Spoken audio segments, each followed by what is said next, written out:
নলকূপের জন্য খোঁড়া গর্তে পড়ে মারা গেল শিশু সাজিদ, এই মৃত্যুর দায় কার উপর? আমাদের দেশে এই ধরনের মৃত্যুর দায় সাধারণত কাউকে কখনো নিতে দেখা যায় না।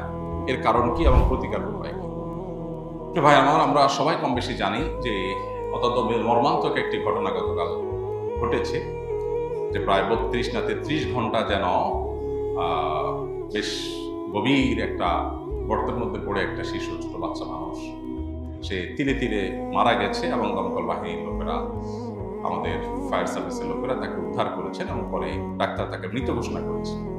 এই ঘটনাগুলো বাংলাদেশে কিন্তু অহরহ ঘটে।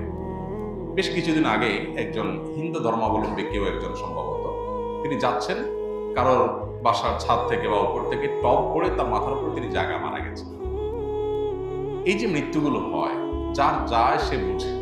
এই যে বাচ্চাটা গেল, তার বাবা মার কাছে কেমন লাগছে, তারা কতটা কষ্টের মধ্যে 32 ঘন্টা পার করেছেন। বাচ্চা সম্ভবত 120 ফুট বা আরো গভীর কোনো গর্ত, এই গর্তের মধ্যে পড়ে আছে এবং তিলে তিলে মারা যাচ্ছে।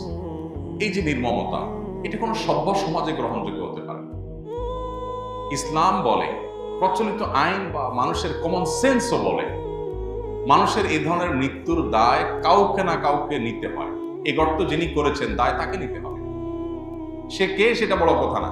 যে গর্ত করেছেন, আপনি গর্ত করেছেন নলকূপ খনন করার জন্য, খুব ভালো কথা। এই গর্ত খনন করার পর পানি উঠে নেই, আপনি আরেক জায়গায় করেছেন, তাহলে এখানে যে এত বড় গর্ত করেছেন, এই গর্তে একটা মানুষ তো পড়তে পারে, দুর্ঘটনা হতে পারে, তাহলে গর্ত পূরণ করা তো আপনার দায়িত্ব। আপনি যে পূরণ করলেন না, তাহলে সেক্ষেত্রে এক্ষেত্রে যে দুর্ঘটনা ঘটতে পারে সেটা দায় কার? তার। গর্তটা আপনি করেছেন। এবং শরীয়তের দৃষ্টিতে কতলের কয়েকটা প্রকার আছে: কতলে আমাদ, শিবহে আমাদ, কতলে খতা, ইচ্ছাকৃত হত্যা, ভুলক্রমে হত্যা, ইচ্ছাকৃত হত্যার সদৃশ হত্যা। প্রত্যেকটা বিধান ইসলামের শরীয়তে দণ্ডবিধিতে আছে পরিষ্কারভাবে। এই ধরনের হত্যা অবশ্যই হত্যার মধ্যে, এই ধরনের মৃত্যু না, এটা হত্যার মধ্যে পড়বে। যে গর্ত করেছে এটা ইচ্ছাকৃত শরীরের ধারালো কোনো অস্ত্র দিয়ে হত্যা করা না, কিন্তু এটাও এক প্রকারের হত্যা এবং এর জন্য তাকে রক্তমূল্য পরিশোধ করতে বাধ্য করা হবে। ইসলামী শরিয়ার আলোকে ইসলামী বিচার ব্যবস্থা থাকে। আমাদের দেশে প্রায় সময় এই জিনিসগুলো ঘটে এবং কিছুদিন আলোচনা হয়, আমরা হাউতাশ করে এরপর শেষ হয়ে যায়। কাউকে দায় নিতে বাধ্য করা হয় না। যিনি গর্ত করেছেন তিনি যদি গর্ত পূরণ করে থাকেন, তাহলে যথাযথ পূরণ করেন নাই, এর দায়টা। আর দেশে আইন শৃঙ্খলা, নিয়ম নীতি এগুলো ডেভেলপ না হওয়ার কারণে আজকে দুর্নীতি বা অনিয়ম, এটা এক প্রকার অনিয়ম। এই অনিয়মগুলো আপনি আমি সবাই আমরা করছি, এটা সিস্টেমে পরিণত হয়েছে। একটা মানুষ নলকূপ করবে, তার জন্য একটা সিস্টেম থাকবে। এখন মুশকিল হলো অনুমতি সিস্টেম রাখলে সেখানে ঘুষের সিস্টেম আবার চলে আসে। কবে যে আমাদের দেশে এগুলো দূর হবে একমাত্র আল্লাহ তাআলা ভালো জানেন। অতএব শরিয়ার বিচার ব্যবস্থা বলেন আর মানুষের কমন সেন্স বলেন বা প্রচলিত আইন বলেন, সব ক্ষেত্রেই কিন্তু এই ধরনের মৃত্যুর জন্য কাউকে না কাউকে অবশ্যই দায় নিতে হবে, দায় নিতে বাধ্য করা হবে। পৃথিবীর কোন সভ্য সমাজে এরকম একটা মানুষ মরে যাবে আর কেউ দায় নিবেন, এটা হতে পারে। অনেক সময় দেখা যায় আমাদের বিভিন্ন সরকারি বেসরকারি বিভিন্ন প্রতিষ্ঠান গর্ত করে রেখে দেয়।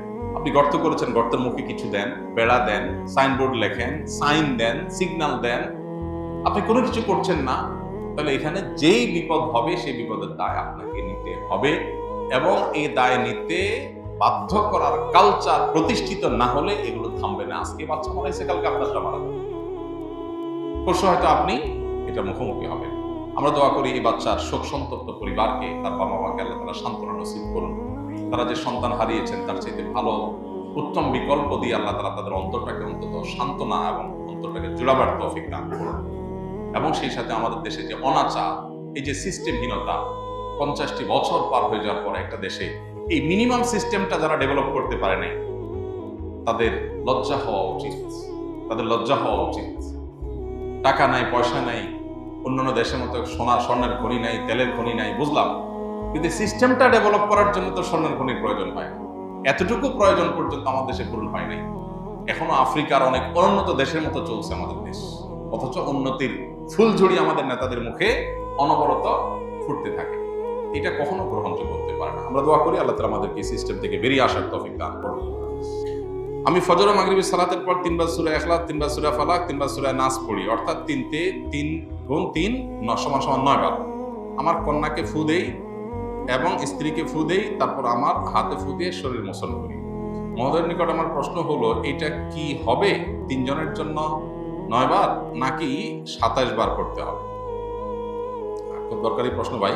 অনেকে এই শর্টকাট পদ্ধতিটা করে। আর রাতে শোয়ার আগে 3 কুল পড়ে শরীর দম করে ফু দিয়ে শোয়া সুন্নাত। আমাদের আধ্যাত্মিক এবং স্পিরিচুয়ালি নিরাপত্তার জন্য এটা খুব জরুরি।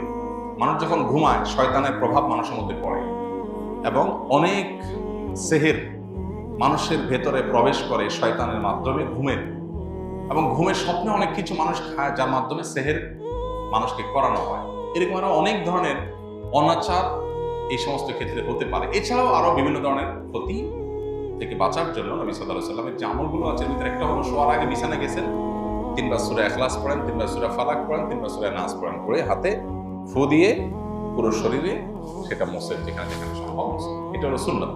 এটা নিজের নিরাপত্তার জন্য এবং মাস্তুনাব। এখন তো শুতে গেলে মোবাইল টিপতে টিপতে ঘুমাই আমরা, এগুলো টাইম নেই। এখন যিনি প্রশ্ন করেছেন তার প্রশ্ন হলো যে তিনি 3 কুল পড়ে ফু দিছেন, 3 কুলেই 3 কুল 3 সূরা 3 বার 3 বার মোট 9 বার এই এক পড়া দিয়ে নিজেও মুছলেন, বাচ্চারে বউরে সবাইরে মুছলেন। এই শর্টকাট পদ্ধতি করা যাবে কিনা? উত্তর হলো না, এটা করা যাবে। এটা ওয়ান টাইম, প্রত্যেকে যার জন্য সে করবে। আপনার স্ত্রীটা আপনি করবে, স্ত্রীটা আপনি কেন করবেন? তারটা সে করবে। বাচ্চাকে শিখাবেন। বাচ্চাদের ছোট হয় তাহলে আপনার জন্য একবার পড়ে ফু দিবেন, তার জন্য আবার পড়ে ফু দিবেন। এভাবে যদি একবার পড়ে ফু দিলে সবাইটা হয়ে যায় তাহলে তো একবার পড়ে পুরো বাসা, পুরো মহল্লা, মসজিদে সবাই মুছতে মুছতে গেলেই তো হয়ে যায়। তো শর্টকাট করা যাবে না, আর পড়লে তো সব হবে।